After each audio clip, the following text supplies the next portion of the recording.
Dua macam dasar. Setiap orang yang mendengar perkataanku ini dan melakukannya, ia sama dengan orang yang bijaksana yang mendirikan rumahnya di atas batu. Kemudian turunlah hujan dan datanglah banjir, lalu angin melanda rumah itu. Tetapi rumah itu tidak rubuh, sebab didirikan di atas batu. Matius 7 ayat 24-25. Sahabat Iktus, Yesus Kristus dan karya pengorbanannya adalah dasar pembaruan bagi setiap orang percaya. Setelah itu, ia akan diperbarui dari hari ke hari dengan membaca, merenungkan, dan melakukan firman Tuhan.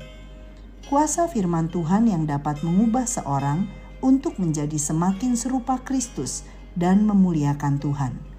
Bagaimana seorang dapat terus diperbarui oleh kuasa firman Tuhan? Matius 7 ayat 24-27 menjadi jawabannya.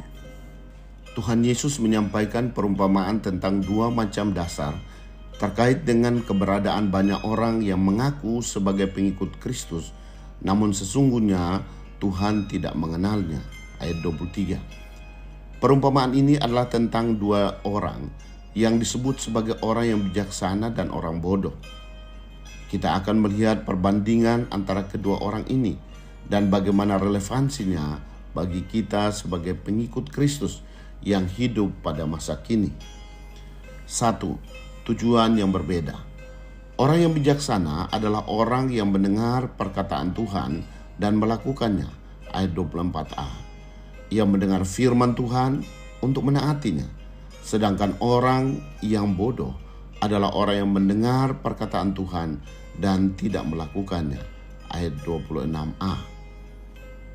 Ia hanya ingin mencari-cari kesalahan Yesus seperti para ahli Taurat dan orang Farisi, atau hanya untuk mendapatkan mujizat dari Tuhan Yesus seperti orang banyak yang mengikutinya. 2. Dasar yang berbeda. Orang yang bijaksana membangun kehidupan rohaninya di atas dasar kebenaran. Ayat 24b.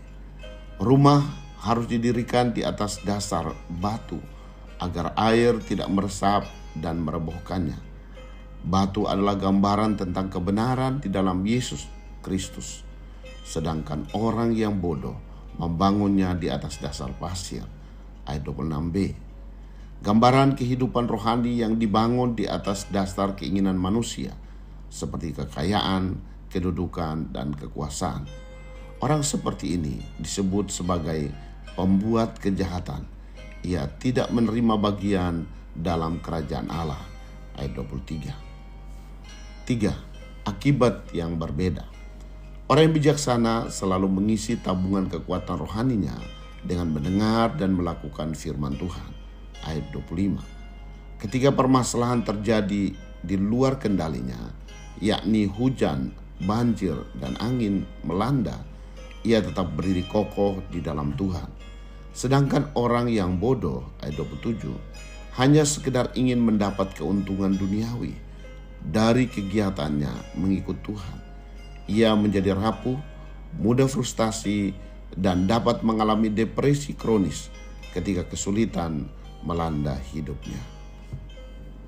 Sahabat Iktus yang dikasihi Tuhan, apakah aku mendengarkan firman Tuhan untuk menaatinya? Sudahkah aku membangun kehidupan rohani di atas dasar kebenaran firman Tuhan dan bukan sekedar keinginan duniawi? Apa akibatnya jika aku membangun kehidupan rohani di atas dasar kebenaran firman Tuhan? Dan bagaimana jika di atas dasar hal duniawi? Tuhan Yesus, aku telah menerima Engkau sebagai Tuhan dan Juru Selamat pribadi. Kini aku berkomitmen untuk setia membaca dan merenungkan firman Tuhan setiap hari. Aku mau belajar menaati-Mu mulai dari hal yang kecil yang telah Engkau nyatakan kepadaku. Aku tidak mau hanya sekedar mengikut-Mu tanpa mengenal-Mu. Aku tidak mau hanya sekedar mencari berkat-Mu dan kehilangan diri-Mu, ya Tuhan. Aku menjadi kuat karena firman-Mu. Aku menjadi berkat pun karena kuasa firman yang bekerja di dalam hidupku. Amin. Firman Tuhan adalah sumber kekuatan dalam menghadapi badai kehidupan. Kristuslah